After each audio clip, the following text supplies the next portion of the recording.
Olá, meu amigo. Sou o pastor Tupirani, o primeiro pregador preso em regime político democrático. Neste momento eu quero fazer uma gravação que ela conta um pouquinho da minha história, eu até diria um pouquinho da história de trevas, mas ela termina com uma história de luz. Isto é o que importa. Um avião, quando decola, se ele não completar com sucesso o seu curso, isto é uma catástrofe. Seria melhor não ter decolado. Portanto, muitas vezes não importa o princípio e o meio, o que importa realmente é o fim. Eu quero falar um pouco da minha origem, meu nascimento no bairro de Santo Cristo, aonde eu resido até hoje, 43 anos morando exatamente no mesmo lugar. Conheço todo mundo, conheço cada palmo do bairro, a vizinhança antiga, os novos. Vejo se desenhar, já vi muitas histórias começarem e terminarem neste bairro. Um bairro 100% residencial, com problemas como outros bairros, mas também com normalidades como outros bairros. Não quero estender, eu quero ser direto ao assunto. Quero falar da minha origem. Nasci numa família bem pobre. E ali, minha mãe, origem católico-espírita, porque tanto se ia nas missas, quanto se ia nos terreiros. Os parentes, todos donos de terreiros, presidentes de centro espírita, fundadores de terreiros de Umbanda, de Candomblé. Meu pai, a mesma origem. Mãe do meu pai, minha avó, ela era da linha branca, centro de mesa. E esse foi o meio em que eu nasci. Isto era o que se conhecia. Meu pai tinha as suas casinhas de Crispim, Cosme, Damião, Doum. Minha mãe, com o seu crucifixo gigante, pregado no espelho da cama.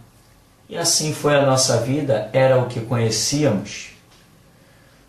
Nos anos da minha infância, não se ouvia falar em evangelho.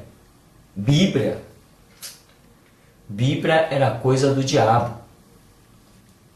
Falar em cristianismo, em evangelho, era coisa para velho, coisa para fanático, coisa para maluco.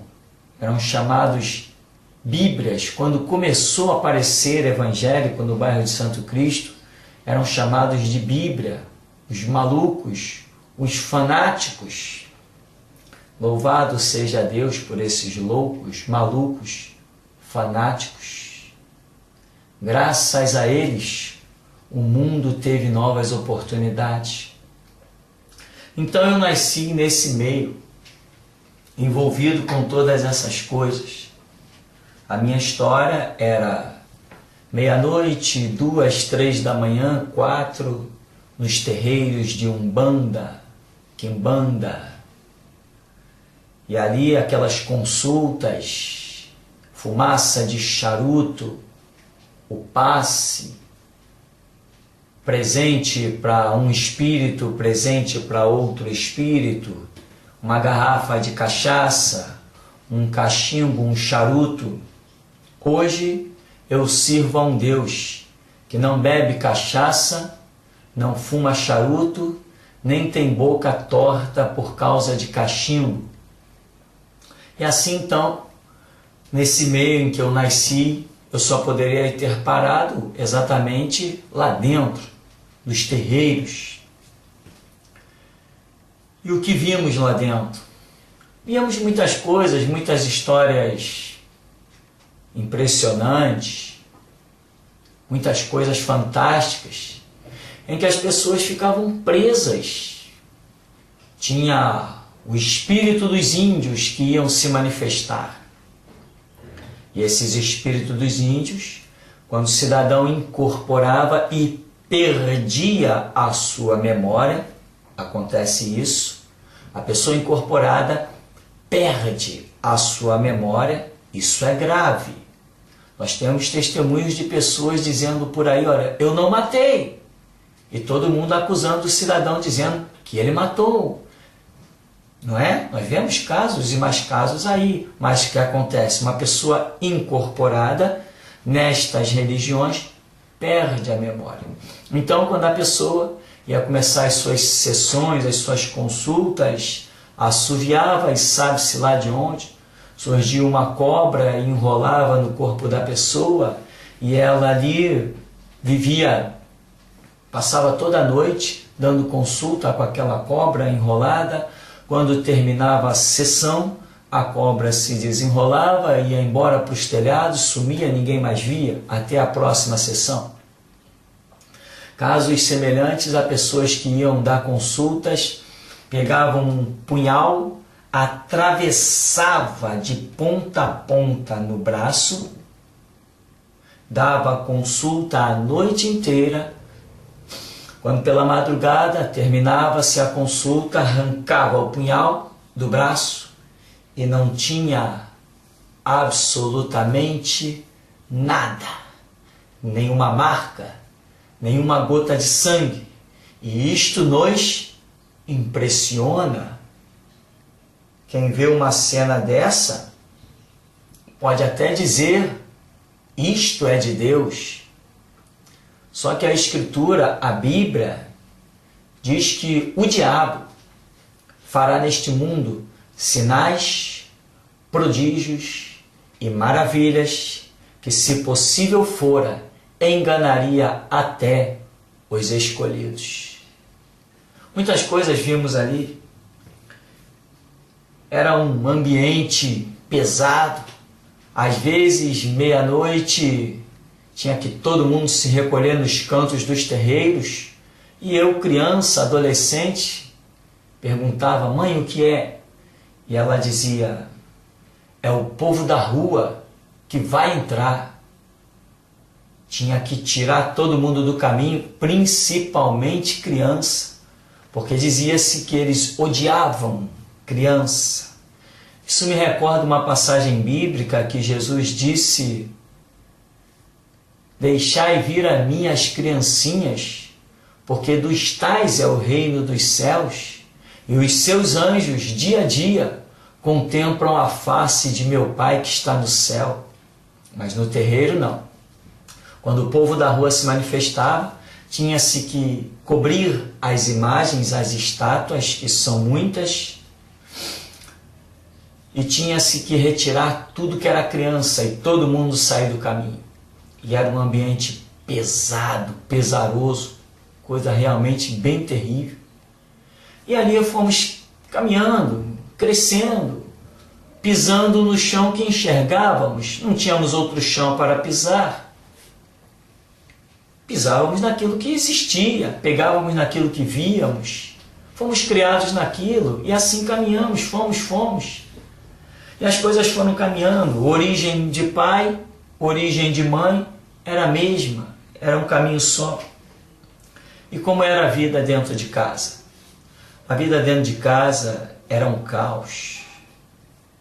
Normalmente, quando nós chegávamos dos terreiros, mal chegávamos dos terreiros, era um quebra-quebra fora do comum. Era copo voando, era prato voando. Era um caos. Era uma verdadeira desgraça. E nós, pai, mãe, eu com mais 2 irmãos, contemplávamos aquele mar de guerra, aquela coisa fora do comum. Era só chegar dos terreiros, quando botava o pé dentro de casa, já era uma coisa. E muitas vezes, sempre, minha mãe, claro, ia bem intencionada, e questionava muitas vezes essas situações, mas não tinha outro lugar para ir. Queríamos buscar Deus, queríamos buscar solução. Era muita pobreza dentro de casa. Nos alegrávamos muito quando, sem saber de onde, chegava uma bolsa de roupa em que nós podíamos aproveitar alguma coisa, algum calçado, algum tênis, mesmo furado para nós era muito lucro. Muitas vezes eu fiquei sem sair na rua, não podia sair na rua porque eu não tinha uma roupa para vestir. Às vezes tinha um short, saía sem camisa. Muita gente dizia: tá com frio não? Tempo chuvoso e outras coisas mais. Eu dizia: não tinha o que vestir. E às vezes não tinha nem camisa e nem short. Então não tinha como sair de casa mesmo. Na escola, muitas vezes, sapato era furado. A minha roupa era diferente da dos outros colegas, porque eu não tinha roupa que combinasse com o uniforme. Então, a vida era assim, um caos, muita briga, muita intriga. Minha mãe só ia no terreiro, muitas vezes, era para pedir. Chamava a tranca-rua de meu pai e pedia para ele conseguir um emprego para o meu pai. A situação era muito difícil. 3, 4, 5 anos desempregado. Era um caos. Muitas vezes, para matar a fome, foi na casa de um vizinho, na casa de um parente.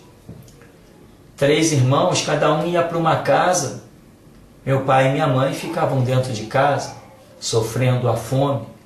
Muitas vezes eu, adolescente, esperava, sentia fome, via dar meio-dia, mas sabia, embora adolescente, criança, percebia a situação da casa, o clima da casa. E aí via que a mesa não era posta, ficava na minha. Ia falar o quê?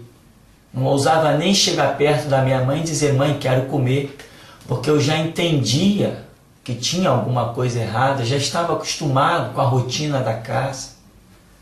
Isso me lembra, inclusive, um dos meus filhos, que muitas vezes, quando eu digo: come aí, ele diz assim: você não quer, pai? Não quer mesmo? Ou seja, ele se preocupa em que eu me alimente, em que eu coma. Eu digo: não, papai não quer não, pode comer.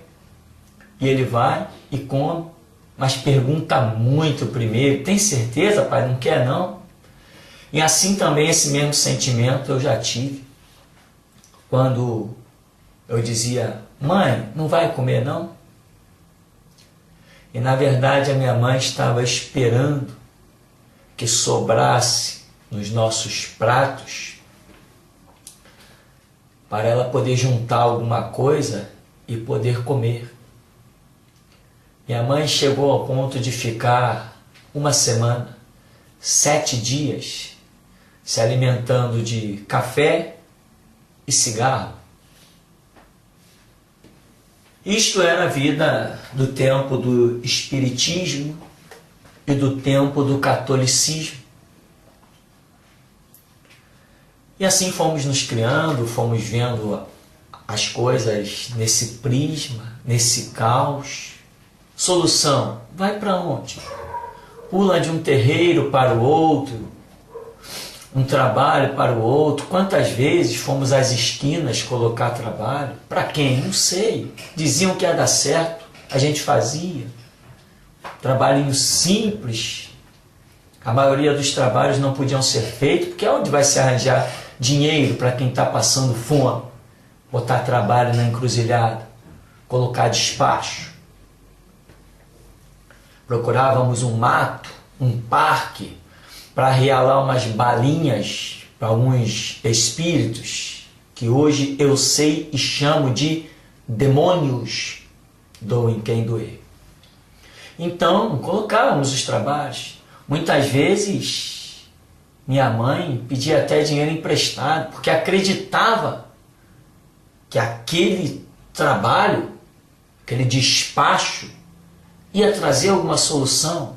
E muitas vezes eu via ser oferecido aos espíritos, aos demônios, aquilo que eu e meus irmãos nunca nem comemos, nem conhecemos o sabor, nem o cheiro.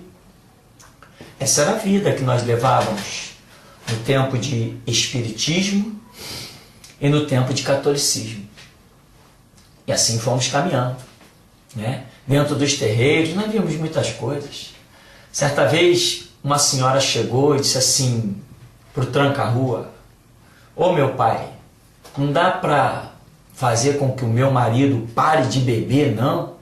Ele bota o dinheiro todo na bebida e os filhos estão passando necessidade, o aluguel está atrasado, não tem nada dentro de casa, a geladeira está vazia.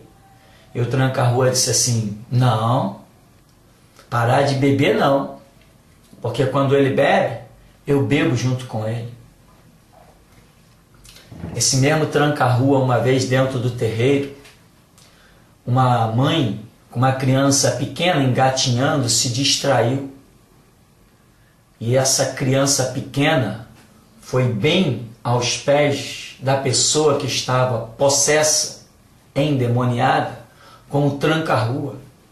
E ele deu um chute nessa criança, que essa criança foi parar longe. E ele dizia: odeio criança, detesto criança. E a mente atrofiada, as pessoas com vendas nos olhos, não percebem que uma coisa dessa natureza não pode ter parte no reino de Deus. A pessoa não percebe que está sendo iludida, não percebe que está sendo enganada. Está ali numa dificuldade e não vê outra solução, não vê um farol, uma luz no fim do túnel. Glorificado seja Deus pelos crentes fanáticos que insistiram, que bateram pé, que clamaram e que levaram a glória do Deus da Bíblia adiante. Certa vez também no terreiro, uma situação, uma dona chegou, estava grávida e não queria ter o filho. E aí ela foi lá no demônio incorporado, já não lembro qual era, e disse que não queria ter aquele filho, se ele podia fazer com que ela abortasse. Ele falou que sim, que podia fazer. Pegou ela e imediatamente começou a socar a barriga dela. Socar, dar socos. E a mulher começou a passar mal, quase desmaiando. Um horror estava acontecendo ali. E de repente alguém que está observando aquelas coisas diz assim: meu Deus, vai matar a mulher. Ele imediatamente virou e falou assim: não chama o nome desse homem aqui não. Então, meu querido, essa foi a minha vida. Essa vida não. Essa não foi a minha vida. Essa foi a minha morte. Vida eu tenho agora, em Cristo Jesus. Que a Bíblia diz: se pois o Filho vos libertar, verdadeiramente sereis livres. A Escritura diz que Jesus Cristo nos vivificou, estando nós mortos dos nossos delitos e pecados. Essas são algumas das poucas experiências que nós temos do tempo de catolicismo e espiritismo. Brigas, mesa vazia, casa dos outros, roupa dos outros, e assim foi. Eu ainda quero dizer para você um pouquinho da história da luz, que quando o Evangelho começou a bater a nossa porta, com muito preconceito que existia na época, o Evangelho foi a religião, sempre foi, mais discriminada do mundo. Você vê que até hoje a China, a Coreia do Norte e a Rússia lavam o seu solo com o sangue de cristãos. Mas se o sangue derramado nas arenas, no Coliseu de Roma, clama até hoje, se o sangue de Abel clama até hoje, dia a dia o clamor precisa ser regado com sangue. E o sangue de inocentes sempre é muito útil ao Evangelho de Jesus Cristo. Então, mais ou menos quando eu tinha uns 18 anos, a minha mãe começou a caminhar para esse lado, começou a buscar em outras coisas, começou a ouvir programas no rádio, televisão nem pensar, mas no rádio tinha programas sim, e ela começou a ouvir, começou a procurar, buscar, viu muito lugar falso, viu muito lugar de engano, usando o nome de Cristo para justificar a própria condenação ao inferno, encontrou muito mercenário, como está aí cheio até hoje. E assim, ela começou a buscar, bater em muitas portas, e começou a ter uma fé diferente, começou a achar algumas respostas, e as coisas começaram a mudar, começou a melhorar um pouquinho, a própria situação financeira, a paz realmente começou a entrar pela porta da nossa casa.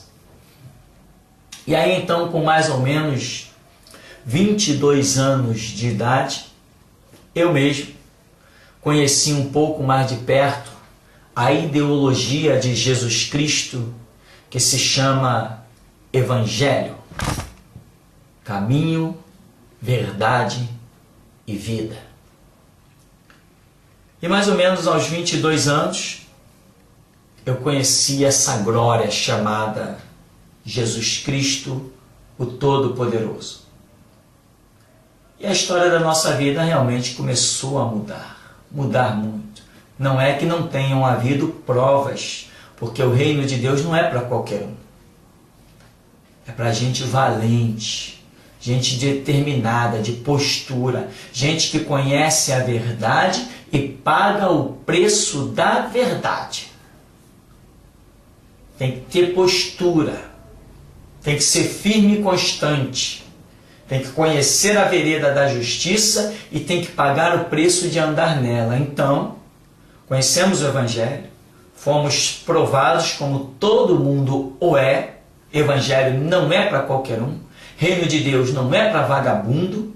Reino de Deus não é para preguiçoso.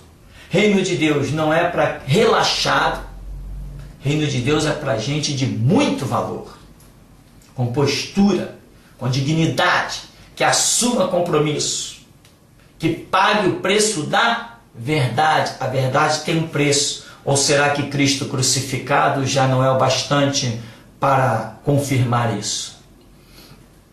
Então, caminhamos, e hoje, eu que morei no tempo que era espírita e católico, morei em quarto, sala, banheiro e cozinha.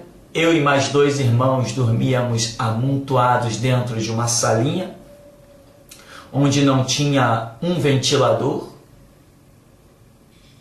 No calor, nos encharcávamos de suor, sem condições de dormir. No frio, parecia que estávamos dentro de um frigorífico, um lar completamente impróprio para se viver. E assim nós fomos criados ali. Hoje, se eu quiser dormir com ar-condicionado, eu durmo. Hoje a minha casa tem mais ou menos 150 metros quadrados. E aqui eu tenho todo conforto, trabalho, tenho estúdio, tenho vários lugares onde posso fazer estas filmagens. Tenho uma maquinazinha me filmando que custa R$ 2.500. Tenho 6 computadores. Um deles é um quadricore. Sabe o que é isso? Só um desses computadores custa R$ 3.500. Tudo isso aconteceu porque eu paguei um preço. Deus teve misericórdia, claro, sem isso aí. E nós demos ouvidos à palavra de Deus, crescemos na graça, no conhecimento, e Jesus virou a página da minha história, escreveu uma nova história. E é isso que eu estou querendo encorajar a você nessa hora. Que você também deixe Jesus Cristo escrever a página da sua história. Não meta o dedo, deixa Ele escrever. Creia no Senhor Jesus. Entrega o teu caminho ao Senhor, confia nele e o mais Ele fará. É isso que diz a Bíblia. Entrega sem reserva. Entrega no altar de Deus. Deus, eis-me aqui, aí está a minha vida nas tuas mãos. E não murmura. Deixa Deus quebrar você e fazer de novo. Dói, mas vale a pena. Deixa Deus reescrever a tua história, arrancar a tua página, amassar, jogar no lixo. Então, querido, hoje nós temos coisas que durante muitos anos no Espiritismo e no Catolicismo não conhecemos. Hoje nós temos para ajudar, hoje nós temos para dar. Hoje eu sustento 3 filhos,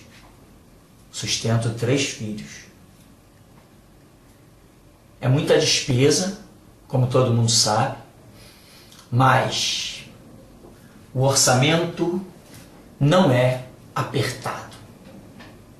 Se eu cismar final de semana, vão passear. Quem tinha sapato furado para ir para a escola, e às vezes nem o sapato furado, hoje eu tenho carro novo. Eu tenho carro e é carro novo. Não é carro velho, não. É novo. Tudo que tenho, tudo que sou, eu devo a Jesus Cristo, o Todo-Poderoso. No tempo que eu não conhecia Jesus Cristo, muitas vezes eu pensei na morte. Muitas vezes eu pensei em me matar. Quando eu não conhecia Jesus Cristo, existia um vazio dentro de mim, um buraco que nada preenchia. E muitas vezes eu saía daqui do bairro de Santo Cristo, descia para a rodoviária, pegava um ônibus, ia parar no calçadão de Copacabana, sentado num daqueles bancos, a orla marítima, completamente vazio. Um jovem de 18, 19 anos, completamente vazio, sem expectativa de nada, sem nenhuma esperança de vida, desejando a morte. E quantas vezes eu olhava e dizia, meu Deus, o que eu estou fazendo aqui? O que eu tinha que sair lá e vim parar aqui, nessa orla marítima? O que eu vim fazer aqui? Era um vazio que estava dentro de mim, como uma pedra de gelo que nada preenchia. E quando eu encontrei Jesus Cristo, aquele vazio sumiu. E hoje eu lembro daquele vazio, eu sei exatamente aonde que ele estava. Aquele vazio estava exatamente no lugar aonde hoje é preenchido por um espírito, mas que não é demônio. Nem se chama Tranca-Rua, nem Maria Mulambo, nem Pombagira. Aquele vazio não existe mais. O lugar foi preenchido pelo Espírito Santo, que Jesus Cristo disse, vou para o Pai, mas não vos deixarei órfãos. Enviarei outro Consolador, o Espírito Santo, o Espírito da verdade, que o mundo não pode receber, mas estará convosco, estará em vós. Ele vos guiará em toda a verdade, porque ele receberá do que é meu. O antes e o depois, é isso que eu estou aqui colocando para você. Agora, quero falar, você sabe quem sou eu? Você conhece o espetáculo que fizeram da minha prisão? Saiu em alguns jornais. Eu glorifico a Deus por isso. As fotografias ficaram muito boas e eu as estou usando porque eles não imaginavam que o que para eles é vergonha, para mim seria glória. Hoje sou o primeiro pastor preso em regime político democrático. Isto é uma vergonha para a democracia. Isto é uma vergonha descarada. E como eu fui preso no dia 19 de junho de 2009, eu criei que 19 de junho estará sendo comemorado o Dia do Pastor Perseguido, em homenagem a todos os pastores perseguidos no mundo. Dia 19 de junho então, eu decretei e divulguei, e já aceitaram a ideia, e nós cristãos estaremos comemorando e trazendo o tema da perseguição dentro das nossas igrejas. 19 de junho é o Dia do Pastor Perseguido. Por quê? Porque eu, o primeiro pregador preso em regime político democrático, fui preso no dia 19 de junho, 4 dias depois do meu aniversário. Agradeço a Deus por esse presente maravilhoso. Então, você conhece a minha história aí, que está na mídia ainda, o processo ainda está em andamento, né? Uma perda de tempo, mas para mim está sendo muito bom, muito ótimo. Inclusive o livro Sequestrado pela Democracia, dentro de poucos dias já vai estar sendo vendido e distribuído. As acusações sobre mim constam de intolerância religiosa. Por quê? Porque acham que podem proibir a minha história.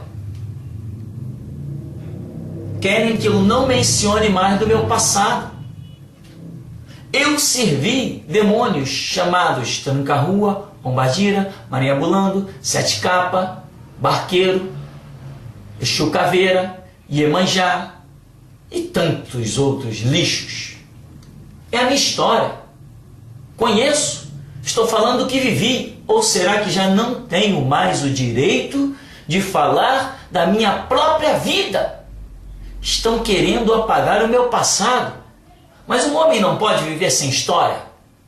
Se apagarem o meu passado, eu não saberei quem sou eu.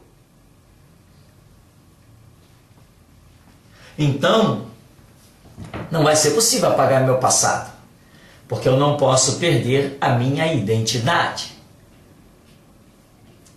Esse é o motivo. Eu fiquei 18 dias preso. Esses 18 dias foi que gerou o livro Sequestrado pela Democracia. Um segundo livro já está em andamento, chamado O Julgamento. Esse é bom. É uma coisa séria. Então, depois de 18 dias de prisão, me trataram como um moleque. Eu, um homem de 43 anos, pai de 3 filhos, tratado como um moleque, jogado dentro de um cárcere, com gente condenada a 29 anos de prisão, gente que matou, gente que roubou, gente que furtou,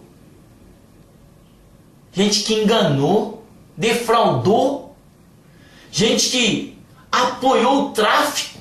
Toda essa história que estava lá, gente presa com armas de fogo, me jogaram dentro de um cárcere daquele. Não estou falando da dignidade daquelas pessoas, não. Estou falando da comparação de delitos.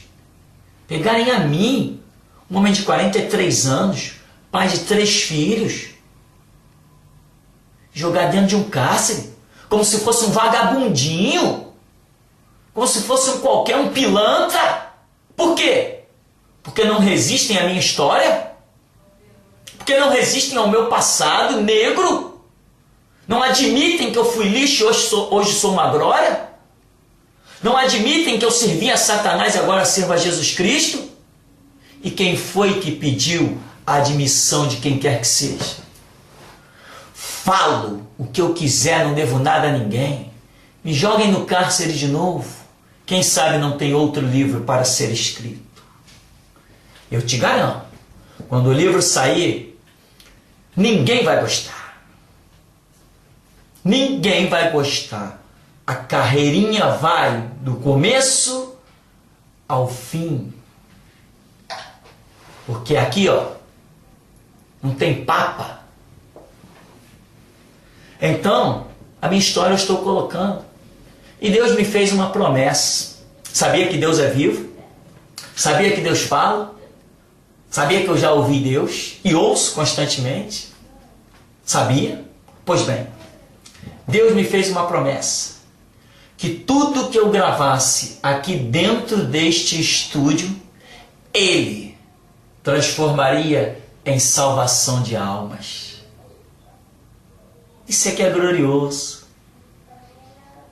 Não pense que as lágrimas que eu coloquei durante esse testemunho, ou as lágrimas que os meus filhos semearam, não pense que essas lágrimas vão para o lixo ou vão para um passado. Não. Eu uso essas lágrimas quando eu lembro da minha mãe com fome, do meu pai, quando eu lembro dos meus filhos chorando pelo um canto. A minha filha fez aniversário enquanto eu estava preso. No dia 25 de junho, ela fez aniversário. Diziam para ela, quer isso? Quer um presente? Quer aquilo, aquilo outro? Não, ela dizia, não, eu quero meu pai de volta. Essas lágrimas não vão para o lixo. Essas lágrimas são usadas como óleo para lubrificar as minhas armaduras. Senhores, poderosos do planeta Terra, tentem apagar a minha história. Tentem me impedir de falar que eu servi a Satanás, representado nos seus súditos Pombadira, Maria Bulambo, Preto Velho, Sete Capa, Sete Frecha, Barqueiro, Iemanjá. Eu servi e agora não sirvo mais. Agora eu descobri que sou maior do que eles. Sou mais poderoso do que eles. Piso na cabeça deles. Escorraço, zombo, escarneço deles. Tentem me impedir de proclamar isso. Eu aceito o desafio. Tentem me impedir de contar a minha história. Eu aceito o desafio.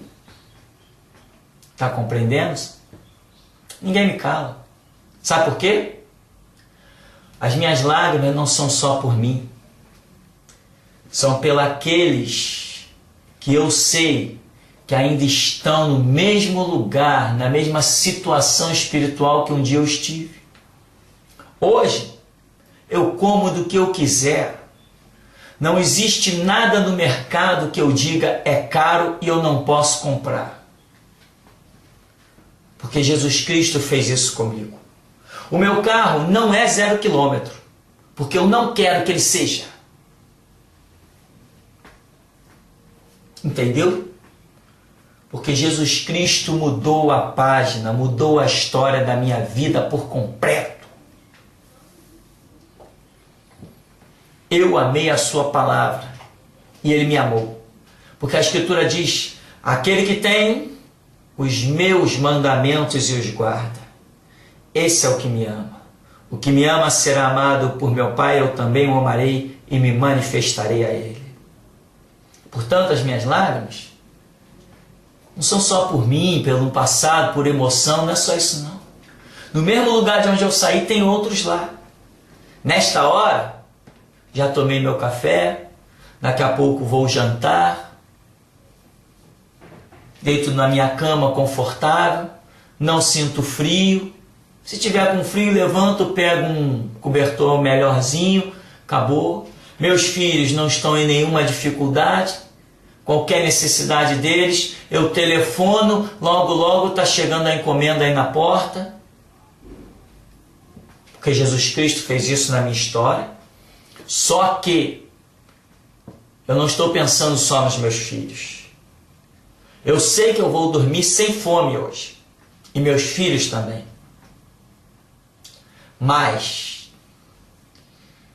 eu também sei que tem crianças que vão, ou melhor, não vão dormir. A fome vai falar mais alto. Eu sei que pais, nesta noite, estarão chorando, desesperados, dizendo: meu Deus, o que eu vou dar para os meus filhos comer? Nessa noite, enquanto eu estiver dormindo, crianças e adultos morrerão de fome. E eu sei que Jesus Cristo é o pão vivo que desceu do céu. Ele é o pão da vida. Ele alimenta, ele sacia. E ele disse: se alguém beber da água que eu lhe der, nunca mais terá sede, porque a água que eu lhe dou se fará nele uma fonte a jorrar para a vida eterna. Podem tentar me deter, podem tentar me parar, mas eu garanto,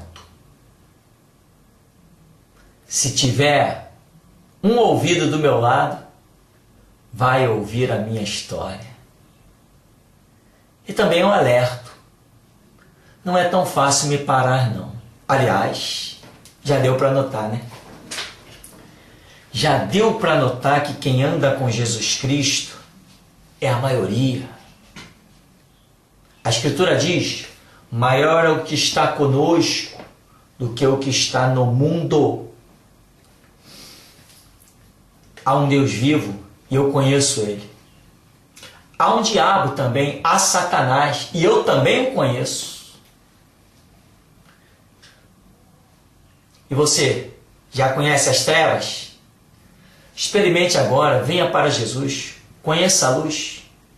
João 14,6, o Senhor Jesus, que curou enfermos, ressuscitou os mortos, que pôs o pão na minha mesa, que me deu saúde. Saúde, hein? Não vou entrar no detalhe da saúde, é glorioso, é tremendo. Ele cura mesmo. E como cura? Esse Jesus Todo-Poderoso, que ressuscitou Lázaro depois de 4 dias, com 4 dias, ele declarou em João 14,6, disse Jesus: eu sou o caminho e a verdade e a vida, e ninguém vem ao Pai senão por mim. Você quer chegar ao Pai? Tem que querer. Ninguém quer ser condenado. Ninguém quer ir para o inferno. Todos nós queremos salvação. Só que tem gente que pensa que é salvo, mas não é. Porque salvação só em Jesus Cristo. Quem morreu na cruz por nós? Foi o tranca-rua? Ah, não, foi a pombagira.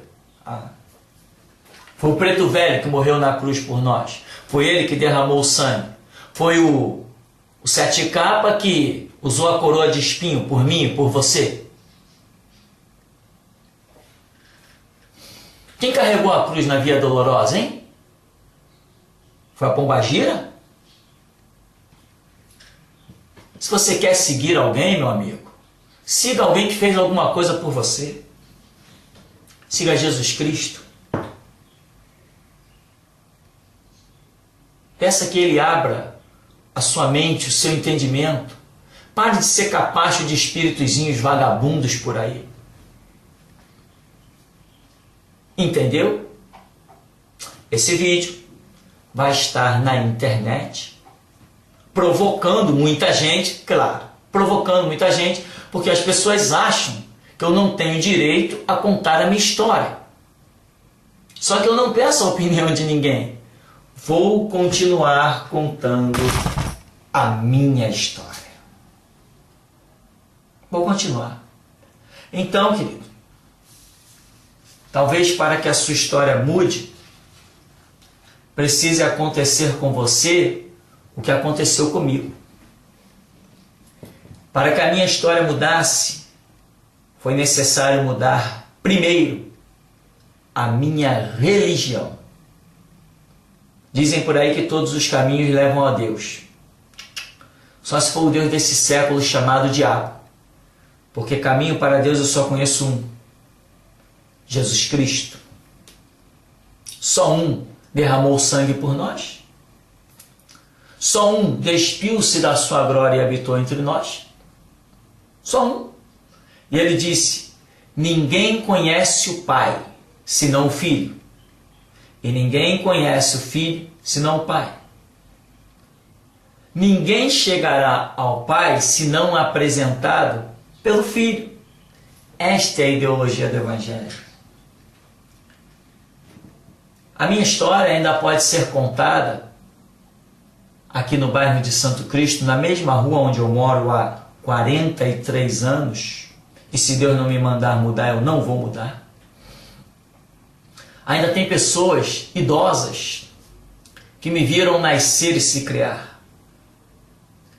E essas pessoas, muitas delas, foram que doaram roupas quando nós éramos crianças, eu e meus irmãos.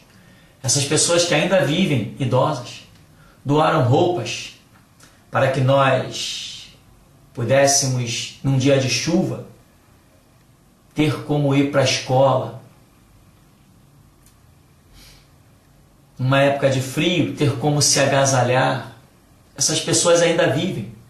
E elas podem contar a história do nosso passado e do nosso presente. Só mais um detalhe para completar para você.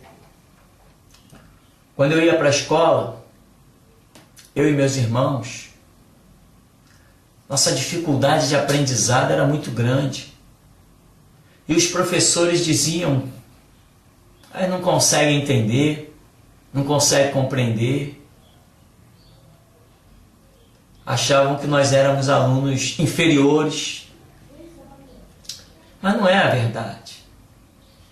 Como é que alguém pode ir para um local de estudo onde vai passar de 7 até o meio-dia, 5 horas estudando, com uma xícara de café no estômago? Era essa a nossa história.